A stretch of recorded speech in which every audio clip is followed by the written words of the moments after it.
Hello friends, good morning. আশা করি তোমরা সবাই সুস্থ আছো, ভালো আছো। মুর্শিদাবাদ জেলার ছোট্ট একটি গ্রাম থেকে আমি অর্পিতা আরুষ লাইভ ব্লগের নতুন একটি ভিডিওতে সকলকে অনেক অনেক স্বাগত। আজকে শিবরাত্রি, সকলকে জানাই শিবরাত্রি অনেক অনেক শুভেচ্ছা ও ভালোবাসা। তো চলো, যথারীতি চলে এসেছি একটু ঠাকুর ঘরে। এই যে দেখো, ঠাকুর ঘরে মা কিন্তু সকালে ঠাকুরকে জল দিয়েছে, তখন মাও কিন্তু শিবকে জল দুধ সব দিয়েছে। এখন আমি একটু জল ঢেলে নেব। তো আমিও আগে শিবরাত্রি করতাম, বেশ অনেক বছর করেছি। মানে অনেক বছর বলতে কি, এমন কিছু না, বেশ 4-5 বছর মতো আমি শিবরাত্রি করেছি। তারপর কিন্তু আমার শুরু হওয়ার পর থেকে এই লাস্ট 2 বছর কিন্তু আমার আর শিবরাত্রি করা হয়নি, কারণ শিবরাত্রি করতে পারছি না। অনেকটা রাত্রি পর্যন্ত না খেয়ে থাকার ব্যাপার আছে, সেই জন্য আমি সেটা পারছি না, আমার শরীরে সেটা হয়ে উঠছে না। সেই জন্য আমি সেটা এখন করতে পারছি না। করার তো ইচ্ছে আছেই, তো দেখা যাক কবে করতে পারি। না করতে পারলেও ভেবেছি দেখা যাক, একটা টাইমে শুনোর জন্য করবো ভেবেছিলাম। তো আমার শুনোর জন্য একটা দিন, মানে যে কোনো একটা শিবরাত্রি আমি করবোই। মানে জানি না কতটা কি করতে পারবো, না আবার শিবরাত্রি করতে পারবো কিনা। না করতে পারলাম লাস্ট একটা শিবরাত্রি আমি করবোই, কারণ সোনা বাবার জন্য মানত আছে। তো যাই হোক, কিন্তু শিবরাত্রি না করতে পারলেও শিবের মাথায় জলটা দিয়ে নিচ্ছি বাড়িতেই যতটা পারছি সেই হিসাবেই। তো যাই হোক, বিয়ের পরেও প্রথম বছর করেছিলাম। তখন শুনু আমার পেটে এসেছিল সবে, আমি জানতাম না, তো পরে জেনেছিলাম সেটা। তো যাই হোক, চলো এখন আমি শিবের মাথায় ভালো করে জলটা দিয়ে নেব। তো তোমরা কে কে শিবরাত্রি ব্রত পালন করো অবশ্যই জানিও। আমিও করতাম, কিন্তু এখন শুনু পেটে আসার শুনু হওয়ার পর থেকে আর করতে পারছি না, মানে আরও সমস্যার কারণে।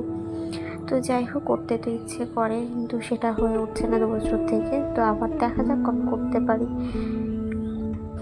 লোকে বলে যে যখন অবিবাহিত থাকে মানুষ, তখন মেয়েরা, তখন নাকি ভালো একটা বর পাওয়ার আশায়, শিবের মতো বর পাওয়ার আশায় নাকি শিবরাত্রি করে। মানে যেভাবে পার্বতীকে শিব ভালোবাসে, সেই ভালোবাসাটা যেন একজন স্বামী তার স্ত্রীকে দেয়, সেই আশায়।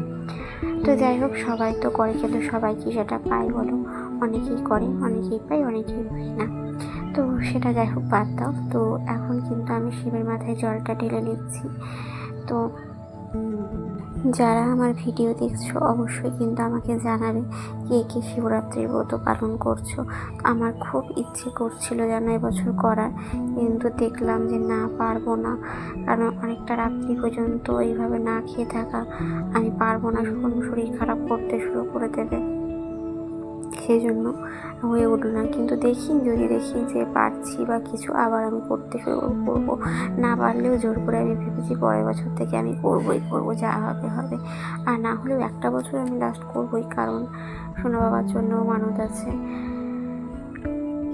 আমি যখন অসুস্থ ছিলাম ব্যাঙ্গালোরে, তখন প্রথম আমার শিবরাত্রি জিনিসটা করা হয়নি, কারণ তখন ব্যাঙ্গালোরে অসুস্থ অবস্থায় ছিলাম। কিন্তু ওখানেও কিন্তু নিরামিষ খেয়েছিলাম। সেই দিনটা মা আমার জন্য নিরামিষ বানিয়ে দিয়েছিল, আমি কিন্তু নিরামিষ খেয়েছিলাম। ঠাকুরকে জল দিতে পারিনি, ঠাকুরের জন্য উপোস করতে পারিনি, কিন্তু নিরামিষটা খেয়েছিলাম সেই দিনটা।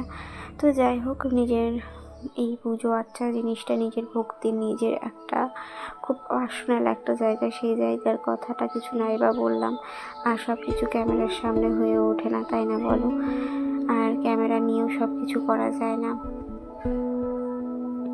তো যাই হোক, এদিকে কিন্তু আমি ঠাকুরকে জল ফুল সব দিয়ে নিলাম মোটামুটি বাড়িতে। আমি কিন্তু আজকে নিরামিষ খাবো, মানে এমনি খাবার সবই খাবো, কিন্তু নিরামিষ খাবো, যেহেতু আমি শিবরাত্রি ব্রত পালন করিনি আমি আজকে।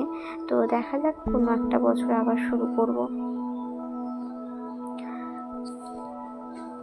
ভগবানের কাছে প্রার্থনা করি আমার সকল বন্ধুরা এবং দাদা দিদি ভাই বোন যারা রয়েছে প্রত্যেকেই যেন ভালো থাকো, সুস্থ থাকো।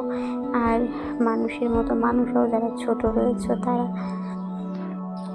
তোমরা প্লিজ ভগবানের কাছে একটাই প্রার্থনা করো আমার হয়ে, যেন আমি সুস্থ থাকি, আমার সন্তানরা যেন সুস্থ স্বাভাবিক থাকে, আমার সন্তান যেন মানুষের মতো মানুষ হতে পারে। তোমরাও প্লিজ আমার সন্তানের জন্য এইটুকুই প্রার্থনা করো, আর কিছু চাই না আমার। তো চলো, এখন কিন্তু আমার এদিকে ঠাকুরকে জল দেওয়া প্রায় কমপ্লিট হয়ে গেছে।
এদিকে আমি খাওয়া দাওয়া সেরে একটা পেয়ারা ছিল সেটাকে নিয়ে বসেছি একটু খাবো বলে। আর বাবা দেখো আমাদের বাড়িতে একটা হনুমান এসেছে, মানে হনুমান অনেকগুলোই ছিল, একটা হনুমানকে আলু দিয়েছে। তো একটা এসেছিলো আমাদের বাড়ির এই সাইডটাতে উঠোনে, তো সেটাই বসে বসে আলু খাচ্ছে। তো আমরা দেখছি। আর এখানে আমার সোনা বাবার কাণ্ড তোমাকে দেখায়। এই যে দেখো, এই যে দেখো, আমার সোনা বাবা নিজের হাতে করে হনুমানকে কলা দিল। তোর খুব আনন্দ হয়েছে, প্রথম ও নিজের হাতে করে কলা দিয়েছে। তো সেটার জন্য আমার বাবা দিয়েছে, সেটা দেখে ও খুব আনন্দ পেয়েছে, তাই আনন্দ দিয়েছে। ভালো লাগছে?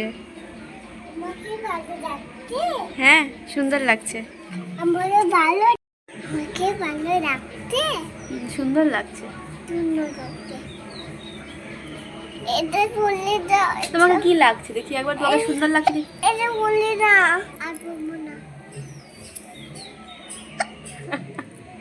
নাইটি নাইটি হয়ে গেছে তো। আমি নাইটি পেয়েছি। নাইটি বলেছ? নাইটি পেয়েছি। এটা নাইটি তোমার? এটা এটা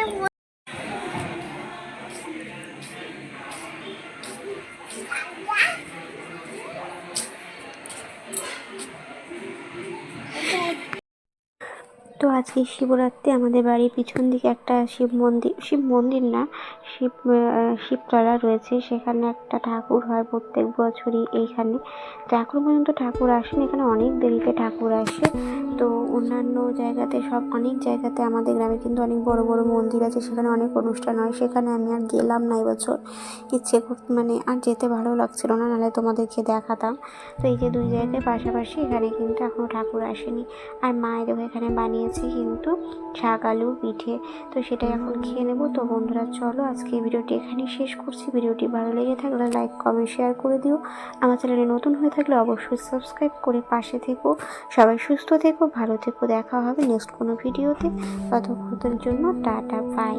আর এখানে দেখো আজকে কিন্তু এই শাক আলুর পিঠে বানানোটা তোমাদেরকে দেখানো হয়ে ওঠেনি বা শেয়ার করতে পারিনি আমি আর। তো অবশ্যই অন্য কোনো টাইমে যদি আবার হয় তো অবশ্যই তোমাদের সাথে শেয়ার করব। আর দেখতে কেমন হচ্ছে অবশ্যই জানিও। তোমাদেরকে একটু ভালো করে দেখাচ্ছি, যে দেখো।